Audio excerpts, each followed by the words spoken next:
दोस्तों नमस्कार, स्वागत है आप सभी का एक बार फिर से। चलिए जानते हैं मध्य प्रदेश की ताज़ा खबरों को। लेकिन उससे पहले अगर आपने अभी तक इस चैनल को सब्सक्राइब नहीं किया तो सब्सक्राइब कर लें, जिससे कि आपको मध्य प्रदेश की ताज़ा खबर रोजाना मिलती रहे।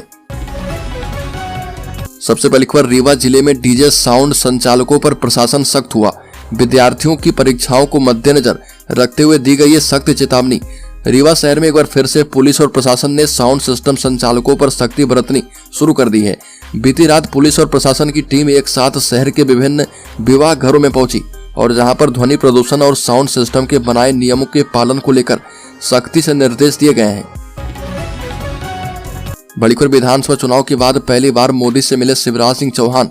मध्य प्रदेश में विधानसभा चुनाव के बाद पूर्व मुख्यमंत्री शिवराज सिंह चौहान पहली बार प्रधानमंत्री मोदी से मिले और दिल्ली में संसद भवन पहुंचकर प्रधानमंत्री मोदी से मुलाकात की है।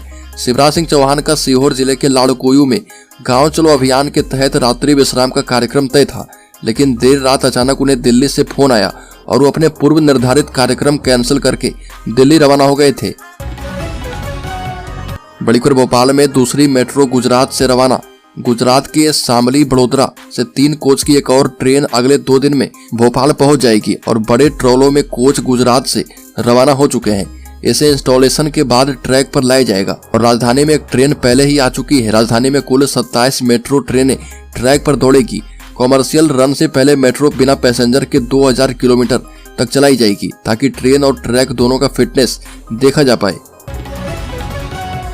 बड़ी खबर, प्रधानमंत्री आवास आवंटन धांधली की प्रशासनिक कमेटी करेगी जांच। प्रधानमंत्री आवास योजना के तहत फ्लैट बुकिंग को लेकर सामने आई गड़बड़ियों की जांच के लिए निगम आयुक्त ने प्रशासकीय कमेटी का गठन किया है और यह कमेटी नगर निगम के द्वारा अलग अलग स्थानों पर बनाई गई बहुमंजिला आवासीय इकाइयों की मार्केटिंग, पंजीयन, विक्रय एवं आवंटन को लेकर हुई गड़बड़ियों का पता लगाएगी और प्रशासकीय कमेटी की मदद के लिए एक कमेटी अलग से बनाई गई है। बड़ी खबर, इंदौर में सोलर सिस्टम लगाने और जागरूक करने की अपील। इंदौर शहर को लेकर सोलर सिटी बनाने के लिए निगम और सौर मित्र अभियान को लेकर महापौर पुष्यमित्र भार्गव ने जोनल अफसरों के साथ समीक्षा बैठक की और महापौर ने कहा कि इंदौर को सोलर सिटी बनाने के लिए सौर मित्र अभियान शुरू किया गया है। इसका उद्देश्य शहरवासियों को सोलर सिस्टम लगाने के लिए प्रेरित करना एवं उसके लाभ एवं प्रक्रिया की जानकारी देना है। विद्युत प्रभारी जीतू यादव ने कहा कि सोलर सिस्टम लगाने के लिए लोगों से QR कोड के माध्यम से 1 लाख से अधिक ऑनलाइन संकल्प पत्र भरवाना है। अगली खबर, 11 फरवरी को मध्य प्रदेश का दौरा करेंगे पीएम मोदी। 7300 करोड़ रुपए की परियोजनाओं का देंगे सौगात। प्रधानमंत्री मोदी मध्य प्रदेश का दौरा करेंगे और आदिवासी बहुल झाबुआ जिले में लगभग 7300 करोड़ रुपए की कई विकास योजनाओं का उद्घाटन करेंगे और आधारशिला रखेंगे। एक आधिकारिक विज्ञप्ति में कहा गया कि प्रधानमंत्री मोदी कई योजनाओं का लोकार्पण और शिलान्यास करेंगे। अगली खबर, आम आदमी हो या फिर कोई बड़ा अधिकारी, सबको ईश्वर के सामने झुकना पड़ता है। मध्य प्रदेश में एक ऐसा ही मामला सामने आया है। यहाँ पर हनुमान जी से अफसर हार गए। इनकम टैक्स के कमिश्नर ने मंदिर के पक्ष में आदेश दिया है और इंदौर के प्राचीन श्री रंजीत हनुमान मंदिर ने नोटबंदी के दौरान अपने चढ़ावे को गिनवाकर बैंक में जमा करवाया था। चढ़ावे की राशि 2.5 करोड़ रुपए थी, जिस पर आयकर विभाग की नजर पड़ गई और इनकम टैक्स डिपार्टमेंट ने मंदिर को नोटिस जारी कर पूछा कि इतने सारे पैसे कहां से आए।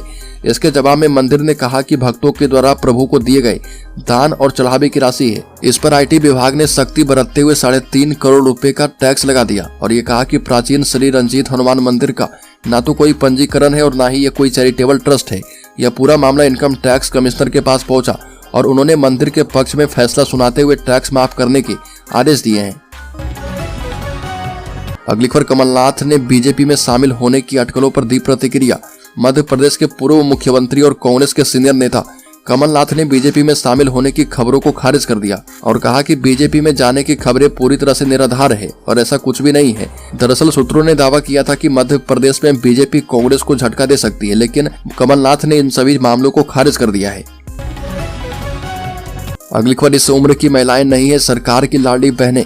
मध्य प्रदेश से बड़ी खबर ये आई है कि अगर आपकी उम्र 18 से 21 साल की है और अगर आप स्त्री हैं तो आप सरकार की लाडली बहनें नहीं हैं, यानी पूर्व शिवराज सरकार की महत्वाकांक्षी लाडली बहना योजना का लाभ आपको नहीं मिलेगा।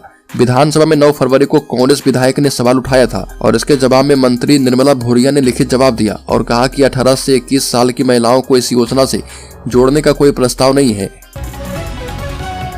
बड़ी खबर, प्रदेश में निकायों के द्वारा 98% कचरे की हो रही प्रोसेसिंग। ठोस वेस्ट मैनेजमेंट की बेहतर व्यवस्था। मध्य प्रदेश में भाजपा की मोहन यादव सरकार लगातार राज्य की जनता के लिए हितकारी काम कर रही है। इसके तहत नगरीय प्रशासन विभाग की तरफ से प्रदेश के शहरों के स्वच्छ पर्यावरण पर खास ध्यान रखा जा रहा। इसके लिए स्थानीय निकाय के जरिए सॉलिड वेस्ट मैनेजमेंट के काम को बेहतर तरीके से किया जा रहा। नगरीय निकाय में कचरा संग्रहण, प्रोसेस, परिवहन और इससे निपटने के लिए उचित सुविधाओं के विकास के लिए स्थानीय निकाय को जनसंख्या के आधार पर अनुदान राशि दी जा रही है। अगली खबर, प्रधानमंत्री मोदी से मिले पूर्व मुख्यमंत्री शिवराज सिंह चौहान। मध्य प्रदेश के पूर्व मुख्यमंत्री शिवराज सिंह चौहान ने दिल्ली में प्रवास के दौरान संसद भवन में प्रधानमंत्री मोदी से सौजन्य भेंट की और विधानसभा चुनाव के बाद शिवराज सिंह चौहान की प्रधानमंत्री मोदी से यह पहली मुलाकात है। मोदी से मुलाकात के बाद ऐसा माना जा रहा है कि पार्टी शिवराज सिंह चौहान को लोकसभा चुनाव से पहले कोई महत्वपूर्ण जिम्मेदारी सौंप सकती है। अगली खबर, महाकौशल के बाद इस अंचल में बीजेपी देगी कांग्रेस को झटके। लोकसभा चुनाव को लेकर बीजेपी की तैयारी रफ्तार पकड़ रही है। जहां लोकसभा चुनाव से पहले प्रदेश में दल बदल का सिलसिला भी शुरू हो गया है। प्रदेश में शुरू हुआ दल बदल का यह सिलसिला बीजेपी के लिए फायदेमंद माना जा रहा, जिसके पीछे की वजह महाकौशल अंचल से बड़े नेताओं का बीजेपी में शामिल होना है। सूत्रों से मिली जानकारी के मुताबिक महाकौशल अंचल में कांग्रेस को तोड़ने वाली बीजेपी अब मालवा, निमाड़ और चंबल अंचल में कांग्रेस को झटके देने की तैयारी कर रही है। अगली खबर, 8 महीने में 8 हैवानों के बीच रही नाबालिग, किसी ने किया दुष्कर्म तो किसी ने बेचा। मध्य प्रदेश के कटनी जिले से एक दिल दहला देने वाली घटना सामने आई है। इसमें 8 लोगों ने अलग अलग तरीके से नाबालिग के साथ हैवानियत की और किसी ने पैसों की लालच ने उसे बेचा तो किसी ने उसे अपनी हवस का शिकार बनाया। पूरा मामला कटनी जिले के विजय राघवगढ़ थाना क्षेत्र का बताया गया है, जहां पर एक नाबालिग किसी बात से नाराज होकर अपने माता पिता से लड़ झगड़ कर बैठी और अंधेरे के साए में घर से चली गई थी। अगली खबर, आदिवासी किसान को थप्पड़ मारने वाला तहसीलदार किया गया निलंबित। मुख्यमंत्री मोहन ने कहा कि नागरिकों के साथ अभद्रता बर्दाश्त नहीं की जाएगी। बता दें कि बड़वानी जिले की पानसेमल तहसील के अंतर्गत आने वाले गांव कानसुल में रास्ते की विवाद में आदिवासी किसान को थप्पड़ मारने के मामले में सरकार ने तहसीलदार हितेंद्र भावासर को निलंबित कर दिया है। राजस्व मंत्री करण सिंह वर्मा ने इसकी घोषणा विधानसभा में की है।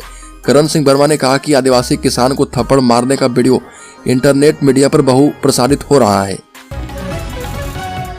अगली खबर, विधानसभा में अवैध खनन के मुद्दे पर हंगामा। विजयवर्गीय ने कहा कि कोई कितना भी बड़ा होगा, कार्रवाई होगी। मध्य प्रदेश विधानसभा सत्र के तीसरे दिन बाहर और अंदर जमकर हंगामा हुआ। विधानसभा के बाहर कैग रिपोर्ट पर विपक्ष ने सरकार को घेरा, वहीं सत्ता पक्ष के विधायकों ने रिपोर्ट को गलत बता दिया और इसके अलावा सदन के अंदर अवैध खनन का मुद्दा और पूर्व प्रधानमंत्री नरसिम्हा राव को भारत रत्न देने के मुद्दे पर सत्ता पक्ष और विपक्ष दोनों के बीच जमकर हंगामा हुआ। अगली खबर, हाईकोर्ट ने रैगिंग लेने वाले छात्र की एफआईआर की निरस्त, कहा कि छात्र लाइब्रेरी में 7 दिन कम्युनिटी सर्विस देगा। ग्वालियर में हाईकोर्ट ने रैगिंग मामले की सुनवाई में एक अहम टिप्पणी की और हाईकोर्ट में छात्र सचिन भदौरिया की याचिका पर सुनवाई की गई, जिसमें हाईकोर्ट ने सचिन के खिलाफ दर्ज रैगिंग की एफआईआर निरस्त करने का आदेश दिया है। सचिन को विश्वविद्यालय में 7 दिन तक कम्युनिटी सर्विस करने के निर्देश दिए गए हैं। सचिन पर आरोप है कि वो सभी छात्रों का रैगिंग करता था। बड़ी खबर, पीएम मोदी के दौरे से अलर्ट पर इंदौर, सुरक्षा व्यवस्थाओं को लेकर एसपीजी की रिहर्सल। बता दें कि पीएम मोदी के झाबुआ दौरे को लेकर इंदौर में भी अलर्ट है और यहाँ पर पीएम की ट्रांजिट विजिट रहेगी। इसे लेकर पुलिस और एसपीजी ने रिहर्सल की है और अफसरों ने कहा कि प्रधानमंत्री का झाबुआ दौरा संभावित है। इसके संदर्भ में पुलिस कंट्रोल रूम पर कमिश्नर मकरंद देउस्कर ने अफसरों की बैठक ली और सुरक्षा से जुड़े मुद्दे पर बात की है। अगली खबर, लोकसभा चुनाव में टिकट पर बोले प्रदेशाध्यक्ष बीडी शर्मा। ग्वालियर आए भाजपा के प्रदेश अध्यक्ष बीडी शर्मा ने लोकसभा चुनाव को लेकर बड़ा बयान दिया। राज्यसभा सदस्य एवं केंद्रीय मंत्री ज्योतिरादित्य सिंधिया को ग्वालियर लोकसभा सीट से टिकट देने पर बीडी शर्मा ने कहा कि भाजपा में टिकट पार्टी और वरिष्ठ नेतृत्व तय करता है। सिंधिया को टिकट मिल सकता है या किसी अन्य को भी मिल सकता है, यह पार्टी स्तर पर तय होगा। भाजपा के प्रदेशाध्यक्ष बीडी शर्मा ने कहा कि राज्यसभा में 5 सीटें खाली है, जिसमें ग्वालियर चंबल अंचल को प्रतिनिधित्व मिल सकता है। अगली खबर, 4% डीए समेत अन्य मांग को लेकर सौंपा गया ज्ञापन। राज्य के देवास जिले में अधिकारी कर्मचारी संघ ने की है नारेबाजी। मध्य प्रदेश शासकीय कर्मचारी अधिकारी संघ संयुक्त मोर्चा ने प्रदेश आह्वान पर कर्मचारी की विभिन्न मांग को लेकर कलेक्टर कार्यालय में डिप्टी कलेक्टर संजीव सक्सेना को मुख्यमंत्री एवं प्रमुख सचिव के नाम ज्ञापन दिया है और मध्य प्रदेश तृतीय वर्ग कर्मचारी संघ जिलाध्यक्ष अशोक वर्मा एवं संयुक्त मोर्चा जिलाध्यक्ष नरेंद्र सिंह राजपूत ने कहा कि अधिकारी कर्मचारी एवं पेंशन धारकों को केंद्र के समान महंगाई भत्ता देते हुए एरियर का भुगतान शीघ्र किया जाए। अगली खबर, विधानसभा चुनाव में हार के बाद कांग्रेस के सामने लोकसभा चुनाव बड़ी चुनौती है। पूर्व मुख्यमंत्री कमलनाथ ने लोकसभा चुनाव लड़ने को लेकर अपनी बात दोहराई है और कहा कि मैं क्यों लड़ूंगा, छिंदवाड़ा में नकुल है वह लड़ेंगे। और इससे पहले दिग्विजय सिंह समेत कई अन्य वरिष्ठ नेताओं ने भी लोकसभा चुनाव लड़ने से इनकार कर दिया है। अब कांग्रेस के सामने इस दमदार चेहरों का चयन करना बड़ी चुनौती बन रहा। पीसीसी चीफ जीतू पटवारी, नेता प्रतिपक्ष उमंग सिंगार सारे बायोडेटा लेकर दिल्ली पहुंच चुके हैं।